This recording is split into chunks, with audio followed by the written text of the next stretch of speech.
सोचो, तुम समुंदर के बीच फंसे हो, चारों तरफ पानी और नीचे तैर रही हैं ऐसी शार्क्स जो सिर्फ भूखी नहीं बल्कि सोच सकती हैं और तुम्हें शिकार बनाने के लिए प्लान कर रही हैं। शांत सी गर्मियों की रात थी। कुछ लोग समुंदर में बोट पर मूनलाइट का मजा ले रहे थे। सब कुछ बिल्कुल परफेक्ट लग रहा था। तभी अचानक बोट अजीब तरह से हिलने लगी। पहले लोगों को लगा शायद लहरों की वजह से है, लेकिन अगले ही पल चीजें इधर उधर गिरने लगीं। और फिर नीचे से एक विशाल सफेद शार्क बोट को तोड़ते हुए बाहर आई। घबराहट में लोग पानी में गिर पड़े। चारों तरफ चीख पुकार मच गई। तभी एंट्री होती है कार्टर की, एक एक्सपर्ट शार्क हैंडलर। वो बिना वक्त गंवाए हार्पून गन से उस दैत्य जैसी शार्क को मारता है और किसी तरह उसे रोक देता है। लेकिन असली डर अभी शुरू हुआ था। ये शार्क कोई आम जानवर नहीं थी। ये भागकर आई थी एक सीक्रेट मरीन रिसर्च बेस से, जिसे चला रही थी डॉक्टर थॉरस सुसन। इस घटना के बाद सुसन के इन्वेस्टर रसेल बहुत गुस्से में था। उसे लग रहा था कि ये एक्सपेरिमेंट अब कंट्रोल से बाहर जा चुका है। वो फंडिंग बंद करना चाहता था, लेकिन सुसन ने उसे सिर्फ 48 घंटे देने के लिए मना लिया। उसका दावा था कि वो अल्जाइमर की दवा खोजने के बिल्कुल करीब है। रसेल मान गया और दोनों सीधे उस रिसर्च बेस पर पहुंचते हैं जो समुंदर के बीचों बीच बना हुआ था। बेस पर पहुंचते ही एक और शार्क को टैंक में लाया जा रहा था। पूरा प्रोसेस कार्टर संभाल रहा था। तभी रसेल ने एक आदमी को उस खतरनाक शार्क के साथ तैरते देखा और वो डर गया। लेकिन वो कार्टर ही था। उसे इन जानवरों को हैंडल करने का काफ़ी अनुभव था। रिसर्चर जेनिस ने बताया कि जो शार्क बाहर हमला करके गई थी वो इससे भी बड़ी थी और उसे अलग टैंक में रखा गया था। इसी बीच कार्टर गुस्से में टॉम को डांटता है क्योंकि उसकी लापरवाही से ही शार्क भागी थी। लेकिन टॉम का कहना था कि उसने सारी सिक्योरिटी ठीक से बंद की थी, यानी कुछ तो गड़बड़ थी। कार्टर नीचे जाकर चेक करता है कि शार्क्स खाना खा रही हैं या नहीं, लेकिन जो वो देखता है वो और भी डरावना था। ये शार्क्स एक दूसरे को ही खा रही थीं, बेहद हिंसक तरीके से। अब कार्टर को शक होने लगा कि ये सिर्फ एक्सपेरिमेंट नहीं, कुछ खतरनाक बन चुका है। वो सुसन से सवाल करता है, लेकिन सुसन उसे चुप करा देती है और नौकरी जाने की धमकी देती है। तभी एक नई मुसीबत आती है। कंट्रोल टावर से अलर्ट आता है। एक भयानक तूफान उनकी तरफ बढ़ रहा है और जिसमें 30 फीट ऊंची लहरें होंगी। हालात और बिगड़ने वाले थे। इसी दौरान कार्टर एक शार्क को सिडेट करने के लिए पानी में जाता है।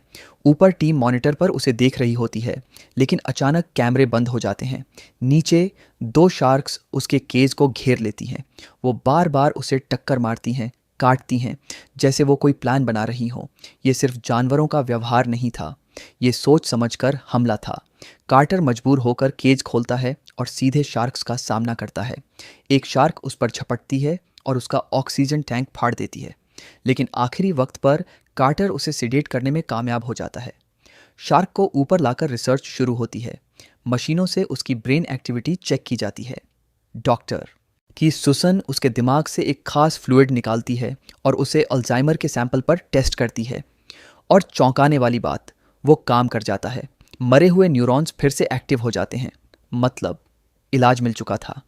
लेकिन खुशी ज़्यादा देर टिकती नहीं। अचानक वही शार्क जाग जाती है और डॉक्टर जिम का हाथ चबा जाती है। पूरा लैब पैनिक में आ जाता है। कार्टर उसे मारने के लिए तैयार होता है, लेकिन सुसन उसे वापस पानी में छोड़ देती है। अब हालात पूरी तरह कंट्रोल से बाहर जा चुके थे। जिम की हालत गंभीर थी, इसलिए तुरंत हेलीकॉप्टर बुलाया जाता है। तूफान के बीच रेस्क्यू ऑपरेशन शुरू होता है। किसी तरह उसे ऊपर उठाया जा रहा होता है, लेकिन तभी तेज़ लहरें हेलीकॉप्टर को हिला देती हैं। केबल टूट जाती है और जिम सीधे शार्क वाले टैंक में गिर जाता है। अगले ही पल शार्क उसे पानी के नीचे से पकड़ लेती है।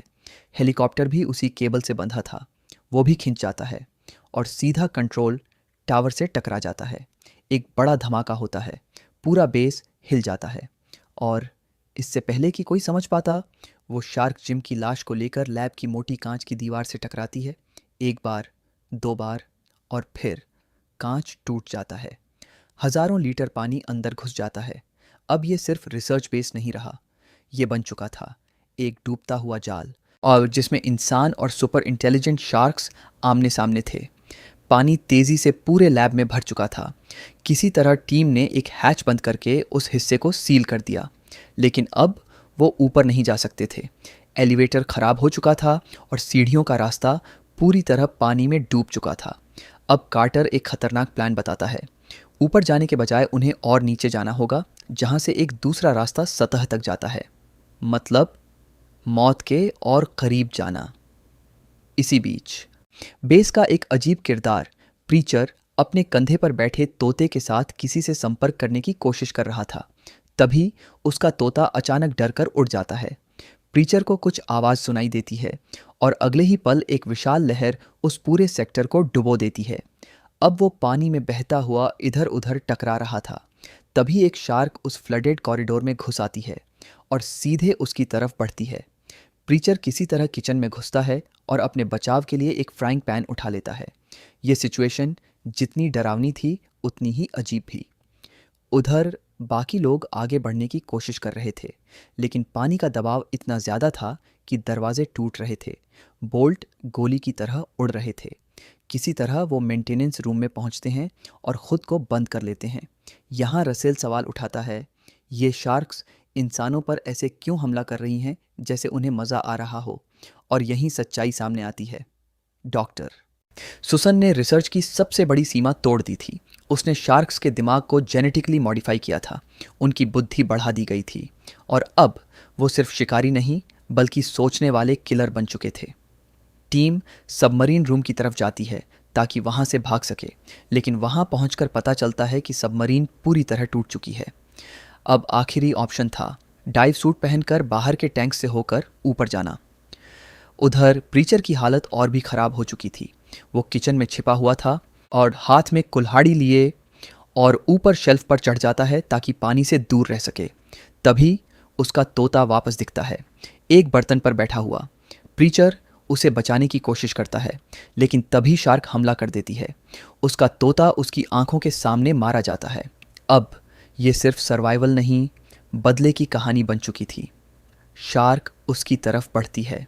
प्रीचर जल्दी से एक इंडस्ट्रियल ओवन में छिप जाता है, लेकिन गलती से ओवन चालू हो जाता है। अब वो अंदर जिंदा जलने वाला था। घबराहट में वो कुल्हाड़ी से ऊपर की तरफ छेद करता है और किसी तरह बाहर निकलता है और शार्क के ऊपर छलांग लगाता है।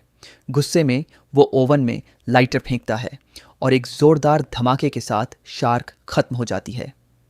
उधर टीम में तनाव चरम पर था। हर कोई अलग प्लान दे रहा था। तभी रसेल सबको शांत कराता है और एक मोटिवेशनल स्पीच देने लगता है कि उन्हें मिलकर काम करना होगा। लेकिन किस्मत को कुछ और मंजूर था।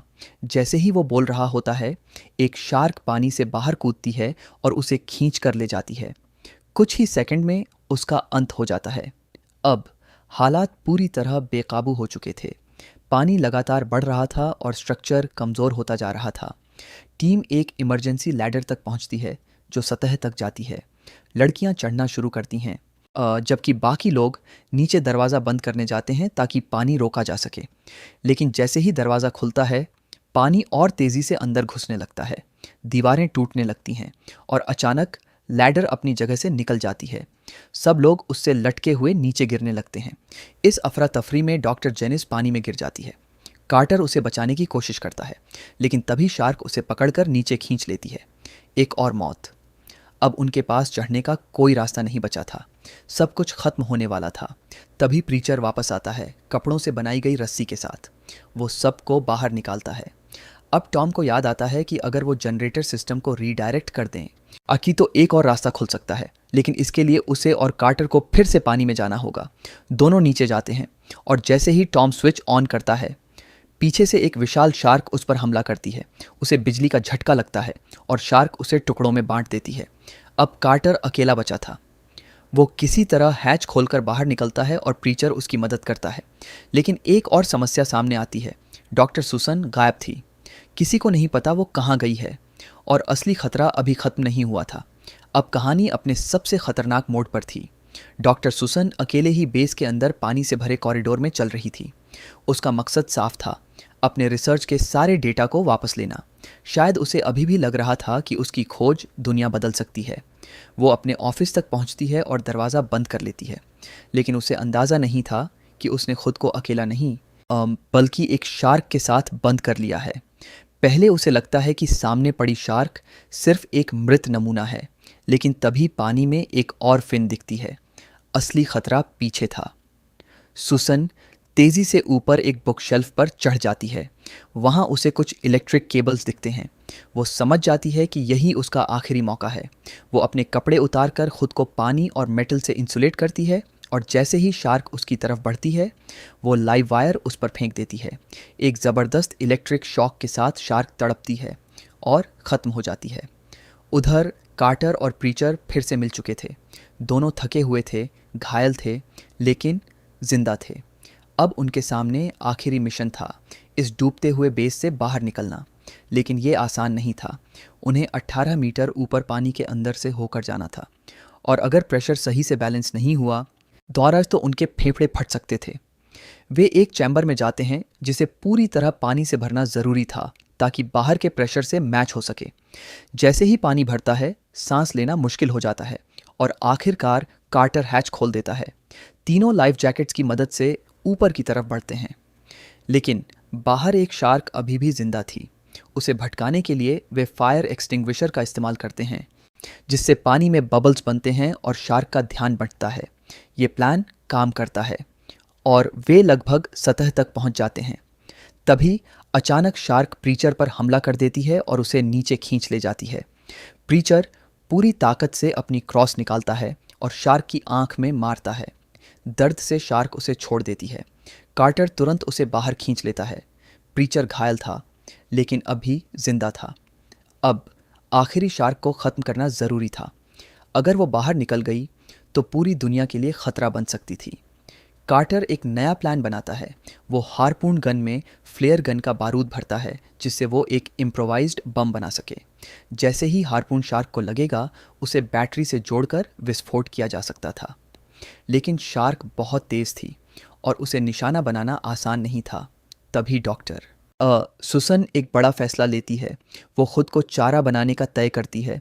वो अपने हाथ को काटती है और खून बहाते हुए पानी में कूद जाती है। खून की गंध तुरंत शार्क को अपनी तरफ खींचती है, लेकिन इस बार उसे भागने का मौका नहीं मिलता। कुछ ही सेकंड में शार्क उसे मार देती है। कार्टर उसे बचाने की कोशिश करता है, लेकिन अब बहुत देर हो चुकी थी। शार्क उसकी तरफ बढ़ती है, आखिरी वार के लिए, लेकिन इस बार कार्टर तैयार था। वो शार्क की फिन पकड़कर खुद को संतुलित करता है, जैसे वो उस पर सर्फ कर रहा हो। यही मौका था। प्रीचर हारपून से निशाना लगाता है। तीर सीधे शार्क में घुस जाता है, लेकिन कार्टर भी उसके साथ फंस जाता है। वो चिल्लाता है, जल्दी करो! प्रीचर कांपते हाथों से केबल उठाता है और उसे बैटरी से जोड़ देता है। अगले ही पल एक ज़बरदस्त विस्फोट होता है। शार्क के टुकड़े टुकड़े हो जाते हैं और आखिरी सेकंड में कार्टर खुद को आज़ाद कर लेता। बस ही है, अब सब खत्म हो चुका था। आखिर में सिर्फ कार्टर और प्रीचर बचते हैं, दोनों थके हुए, घायल, लेकिन जिंदा। वे चुपचाप बैठकर रेस्क्यू का इंतज़ार करते हैं। जैसा हमेशा होता है, मदद तब आती है जब सब कुछ खत्म हो चुका होता है।